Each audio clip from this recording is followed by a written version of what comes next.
Roman, এই Roman, ওঠো। Roman, কি হলো? ওঠো। কি শুরু করলে ভাবি? একটু শান্তি মতো ঘুমাইতে দিবা তো?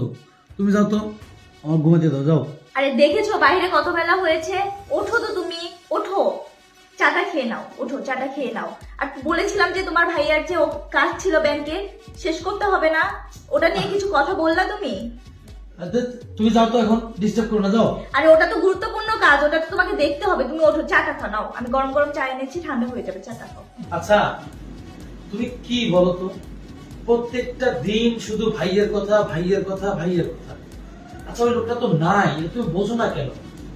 ও যদি থাকতো তাহলে কি এমন হতো? তুমি কেন বোঝো না? বারবার কেন তুমি ভাইয়ের কথা বলে মনটা খারাপ করো বলো তো? শোনো, তোমাকে আমি এর আগেও বলছি, এখনো বলি, তুমি ওই চিন্তাটা মাথা থেকে ছেড়ে ফেলো। তুমি মনে করো যে ভাইয়া তোমার জীবনে ছিল না, আদৌ নাই। আমি তো আছি, তুমি আমার কথা কেন বোঝো না? শোনো, এখানে বসো, বসো, বসো, বসো না, বসো। শোনো, আমি দেখতেছি তো তোমার কষ্টগুলো আমার আর সহ্য হচ্ছে না, বুঝছো? এই যে তোমার হাতে কিছু নেই, কানে নেই, নাকে নেই, সব সময় সাদা শাড়ি পরে থাকো, বাসার বাইরে কোথাও যাও না। আসলে তুমি একটাবার বোঝো, আমি তো আছি নাকি? তুমি কি আমাকে তোমার হাজবেন্ডের জায়গাটা দিতে পারো না? আমি আমি কি আমার ভাইয়ের জায়গাটুকু নিতে পারি না? বলো, বলো, পারি কিনা? বলো না প্লিজ ভাবি, একটাবার তুমি আমার কথাটা রাখো, আমার কথাটা শোনো তুমি।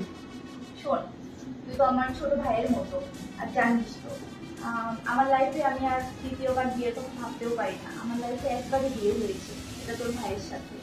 আর আমার জীবনে সুখ শান্তি এ নিয়ে আর আমি ভাবি না। এখন এই সংসারটাই আমার সব। তোর ভাই নিয়ে তো কি হয়েছে? আমি তাকে তার স্মৃতি ধরেই বেঁচে আসছি। না ভাবি, তারপরও তুমি বোঝো না কেন? তোমারও তো কিছুটা শারীরিক সুখের প্রয়োজন আছে। দেখো, আমি তোমার সেটা সেই সেই কষ্টটা আমি সহ্য করতে পারতেছি না। প্লিজ আমার কথাটা তুমি শোনো, শোনো, শোনো। শোন শোন, আমি বোঝাই, তুই তো আমার ছোট ভাই, তুই তো জানিসই। আমি আরে তো বারবার খালি ছোট ভাই করতেছো। আমি তোর বড় ভাবি, এটা তোকে মানতে হবে। আমি কিচ্ছু শুনবো না। আমি আজকে আজকে তুমি আমার কথা তোমাকে আজকে রাখতেই হবে। না না, এটা আমার শোনো, পক্ষে শোনো, মানা শোনো, সম্ভব নয়। শোনো, তুই তোকে এটা আমার পক্ষে মানা সম্ভব নয়। তুই একবার বোঝার চেষ্টা কর। আমি এটা মানতে পারবো না। আমি তোকে ছোট ভাইয়ের চোখে দেখি, তুই এটা আমার সাথে করতে পারিস না। তুমি আমার কথা তো শুনবে। আমি কি বলতে চাই, কি করতে চাই সেটা তো শুনবে তুমি, নাকি? সেটা একবার শোনো। বল, কি বলতে চাস বল। আচ্ছা, তুমি একটা কাজ করো, তুমি আমার জন্য এক গ্লাস পানি নিয়ে আসো আগে, যাও। আচ্ছা, ঠিক আছে। রোমান, নাও পানি বানাও।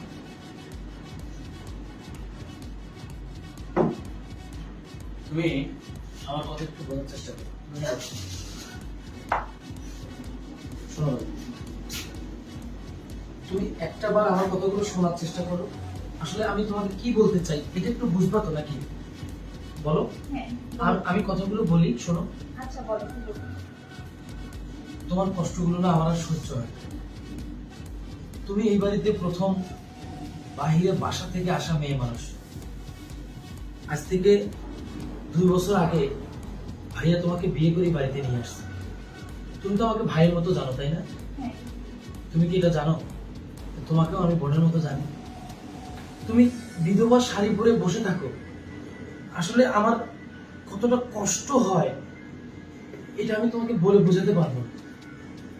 আমি চাচ্ছি কি জানো, ভাইয়ের একটা বন্ধু আছে, সে তোমাকে অনেক পছন্দ করে, সে অনেক ভালো ছেলে। আমি ভাইয়া যেমন ছিল, ভাইয়ের সাথে চলাফেরা করা প্রত্যেকটা বন্ধুই অনেক ভালো। গতকাল ওনার সঙ্গে আমার কথা হয়, উনি আমাকে মানে একেবারে সরাসরি প্রস্তাব দিয়েই ফেলছে। বলছে যে, দেখ রোমান, রিপন মারা যাওয়ার পর থেকে তোদের বাড়িতে যাওয়া হয় না।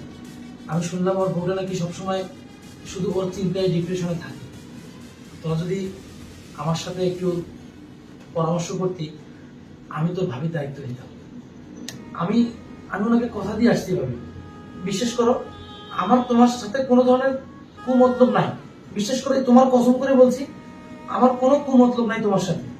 আমি শুধু চাচ্ছি তোমার তোমার এই চোখে যেন আর কোনোদিন পানি না আসে, তোমার এই মুখটা যেন সবসময় হাসি মুখ থাকে। আমি শুধু সেটার চেষ্টা করতেছি। তুমি একটাবার প্লিজ আমার কথাটুকু শোনো, তুমি রাজি হয়ে যাও। আমি ওই ভাইয়ের সাথে তোমাকে বিয়ে দেবো। রোমান, আমি বলছিস তুই এসব? আমি তোমার ছোট ভাই হিসেবে বলছি, আমি দাঁড়িয়ে থেকে তোমাকে আমি বিয়ে দেবো। শোন ভাই, তোকে একটা কথা বলি।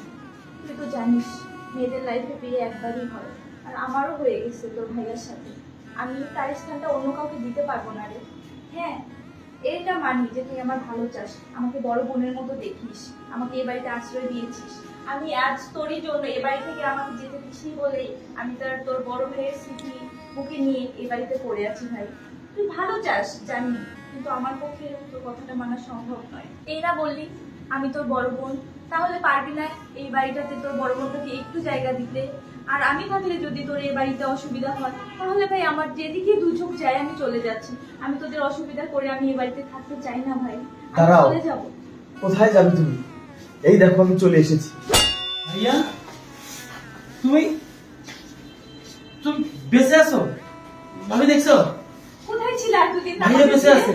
হ্যাঁ, তুমি জানো, তুমি বিদেশ যাওয়ার 1 মাস পরে কিছু লোক আমাদের কাছে ফোন করে।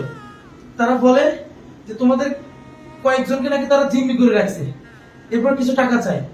আমি ভাবির গহনা বিক্রি করে সেই টাকাগুলো দেওয়ার 1 সপ্তাহ পরে তারা একটা ভিডিও পাঠায়। সেই ভিডিওতে দেখায় যে তোমরা ইউরোপ যাওয়ার পথে তুষারপাতে তোমাদের মৃত্যু হয়েছে। তারপর থেকে দেখো ভাবির এই অবস্থা।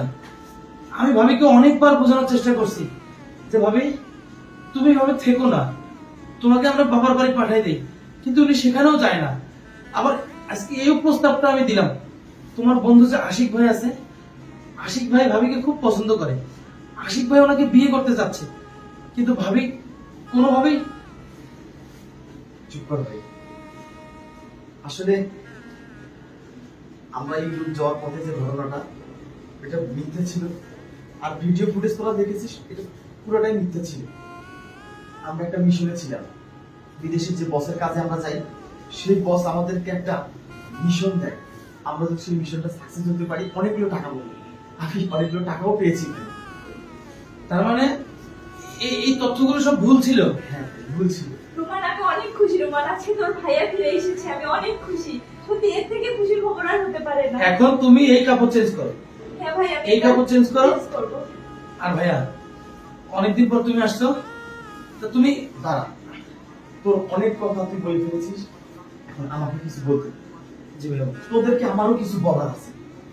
শোন রোমান, আমি কিন্তু এখন বাসায় আসি। আমি এখন থেকে আরো 40 মিনিট আগে বাসায় এসেছি। তোরা দুইজন এতক্ষণ বসে বসে যে সমস্ত কথাগুলো বলেছিস, আমি প্রত্যেকটাই শুনেছি। আমি এই দরজার আড়াল থেকে প্রত্যেকটা কথাই শুনেছি। প্রথমে আমি তোকে ভুল বুঝেছিলাম।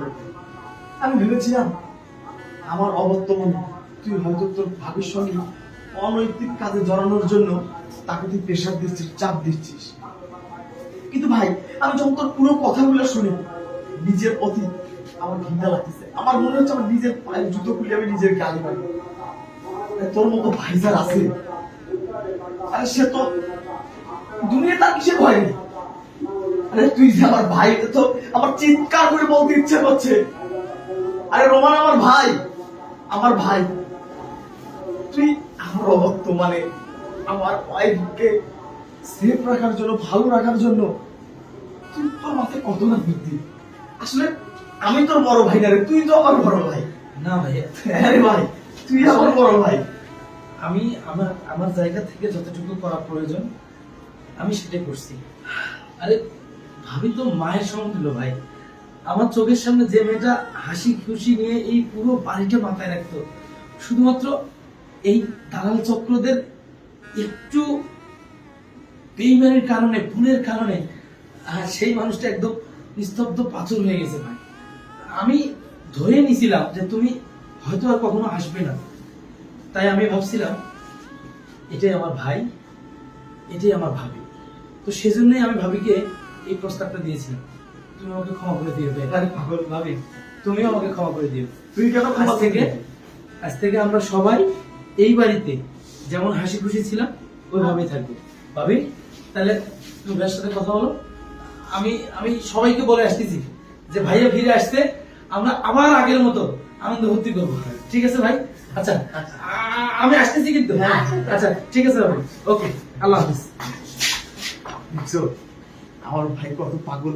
আরে আমার ভাইটা যে আমায় এত ভালোবাসে, আমি এটা নিজের কানে নিজের চোখে না দেখলে বুঝতাম না। হে আল্লাহ, তোমার দরবারে লাখো লাখো শুকরিয়া যে এরকম ফেরেশতার মতো একটা ভাই আমার আছে, এরকম ফেরেশতার মতো একটা ভাই আমার আছে।